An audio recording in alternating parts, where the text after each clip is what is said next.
এখন বক্তব্য রাখবেন 24-এর গণ অভ্যুত্থানের অগ্রনায়ক ইসলামী আন্দোলন বাংলাদেশের সংগ্রামী সিনিয়র নায়েবে আমির আলহাজ হযরত মাওলানা মুফতি সৈয়দ মোহাম্মদ ফয়জুল করিম শেখে চরমনাই।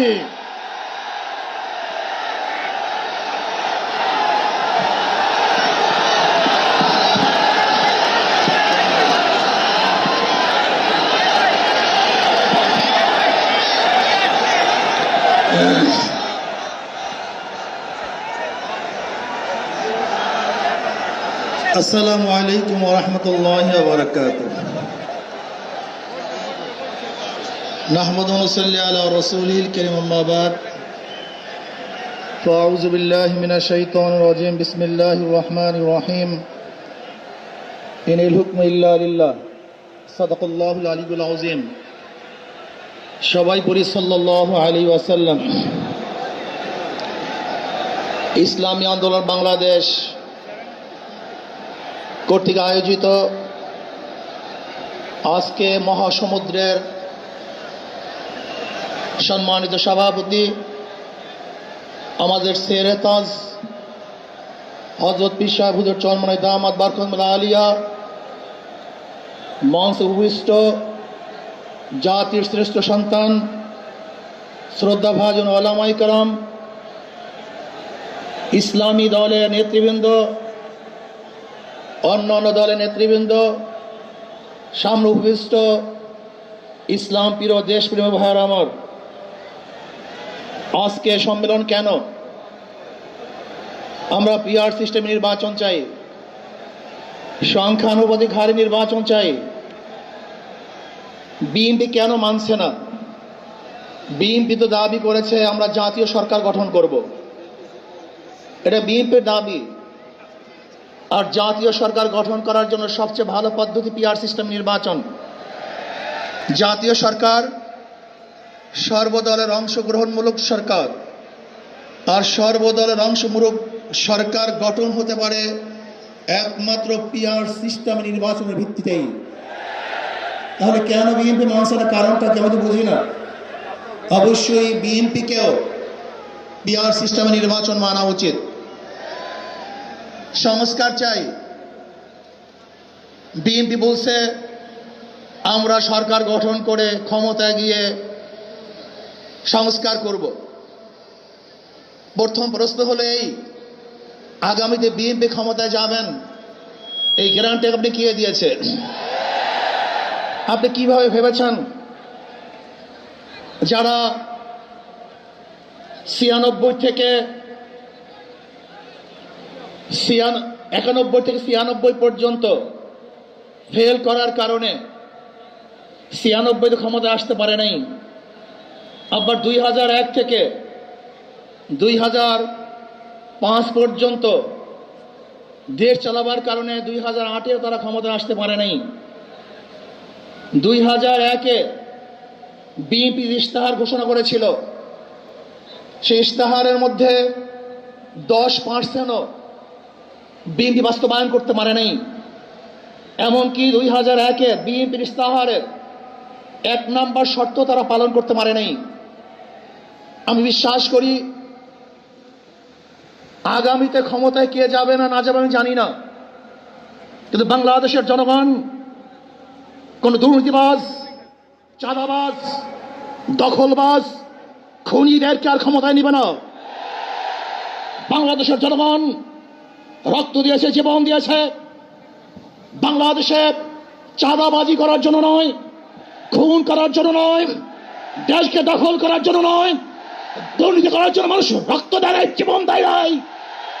বাংলাদেশের মানুষ জীবন দিয়েছিল, মানুষ মুক্তি পাবে, শান্তি পাবে। আমার গরিব দুঃখী মানুষ ক্ষুধার্ত থাকবে না, বাংলাদেশের একজন মানুষও খোলা আকাশের নিচে থাকবে না, বাংলাদেশের একজন গরিব বস্ত্রহীন থাকবে না, আমার বাংলাদেশের কোনো মানুষ গুম হবে না, খুন হবে না, বাংলাদেশের কোনো ব্যবসায়ীকে চাঁদা দিতে হবে না, বাংলাদেশের প্রত্যেক নাগরিক অধিকার বাস্তবায়ন হবে, তারা শান্তিতে বসবাস করতে পারবে, নির্বিঘ্নে ঘুমাতে পারবে, আমার মা বোনরা ইজ্জত দিয়ে রাস্তায় চলাফেরা করতে পারবে, বাংলাদেশের মসজিদ থাকবে, মাদ্রাসা থাকবে, দাড়ি থাকবে, টুপি থাকবে, দাড়ির উপরে কেউ আক্রমণ করতে পারবে না, টুপিকে ছিনিয়ে কেউ নিতে পারবে না, ইসলামের বাইরে কেউ আইন পাশ করতে পারবে না। এর জন্য জীবন দিয়েছিল, রক্ত দিয়েছিল। দ্বিতীয়বার দাড়ি টানবে, এই দৃশ্য দেখার জন্য মানুষ রক্ত দেয় নাই। মৌলবাদীর বিরুদ্ধে আলোক আঙ্গুল তুলবে, মোল্লা বলে গালি দিবে, আজকে টুপি দাড়িওয়ালাদের ক্ষমতায় যেতে দেবে না, এই স্লোগান শোনার জন্য মানুষ রক্ত দেয় নাই। এই দৃশ্য দেখার জন্য বুকের তাজা রক্ত জমিনে ঢেলে দিয়ে মানুষ শাহাদাত বরণ করে নাই, বরং বাংলাদেশের মানুষ শাহাদাত বরণ করেছিল এই জাতিকে মুক্তি দেওয়ার জন্য, কোরআন ও সুন্নাহর আইন বাস্তবায়ন করার জন্য। বাংলাদেশের মানুষ ওই ভারতের গোলামি করার জন্য রক্ত দেয় নাই। বাংলাদেশের মানুষ ভারত আমাদের দেশে কর্তৃত্ব নেতৃত্ব করবে, আমেরিকা আমাদের দেশে কর্তৃত্ব নেতৃত্ব করবে, এর জন্য বাংলাদেশের মানুষ জীবন দেয় না, রক্ত দেয় নাই।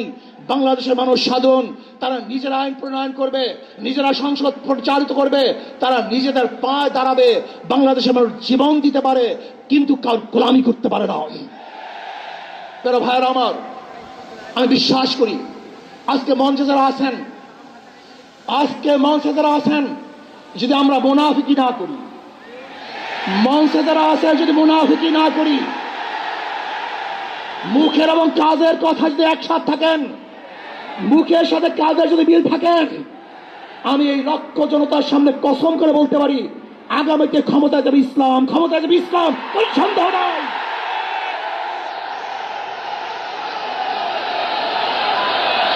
কিন্তু খবরদার যদি মুনাফিকি করি, তাহলে এদেশের মানুষ সচেতন হয়েছে, এদেশের মানুষ সব জ্ঞানী হয়ে গেছে।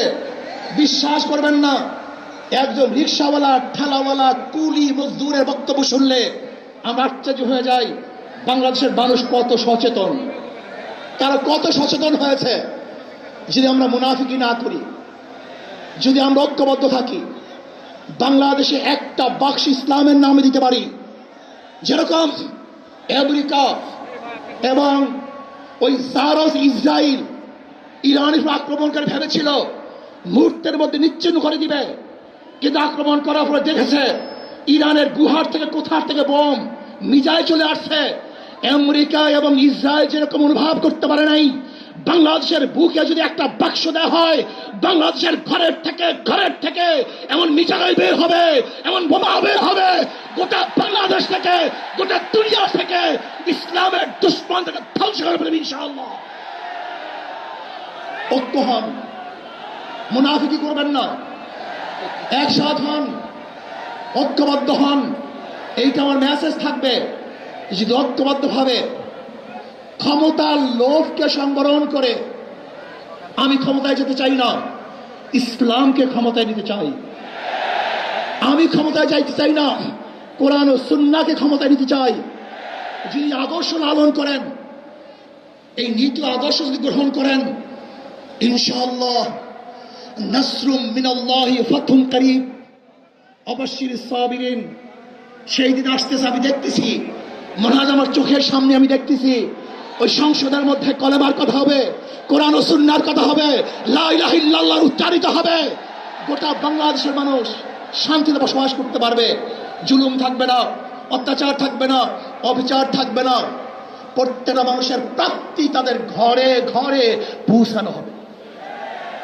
আজকে আমার মা বোনেরা মনে করছে ইসলাম ক্ষমতা আসলে আমাদের অবস্থাটা কি হবে। ইসলাম ক্ষমতা আসলে প্রত্যেকটা মা বোনের ন্যায্য অধিকারকে প্রতিষ্ঠিত করা হবে। ইসলাম ক্ষমতা আসলে আগামী 5-10 বছরের মধ্যে সমস্ত গরিবরা দরিদ্র সীমার উপরে চলে যাবে। ইসলাম ক্ষমতা আসলে 28 লক্ষ কোটি টাকা বিদেশে পাচার হবে না, দুর্নীতি থাকবে না, জুলুম থাকবে না, অত্যাচার থাকবে না, নির্বিচার কোন মানুষ আর খুন হবে না, গুম হবে না। ইসলাম ক্ষমতা আসলে শ্রমিকদেরকে তাদের অধিকার আদায়ের জন্য রাস্তায় নামার কোনো প্রয়োজন হবে না।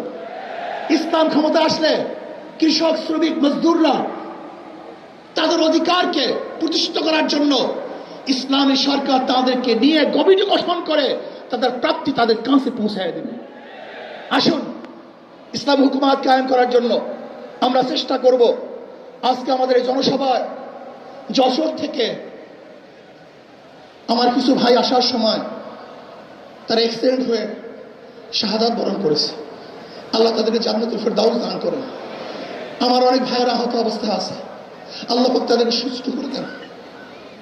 আসুন, আজকে জনসমুদ্রে আমরা আসছি, আমাদের টাকা নাই, পয়সা নাই, নিজের পয়সা দিয়ে এসছি, নিজের খানা খেয়েছি।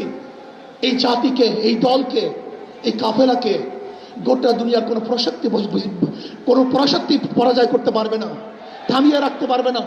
অবশ্যই ইনশাআল্লাহ আমরা বিজয় হব। আল্লাহ আমাকে এবং সবাইকে ইসলাম হুকুমাত কায়েম করার তৌফিক দান করেন। আমা আলাইনা ইল্লাল বালাগ। আসসালাম।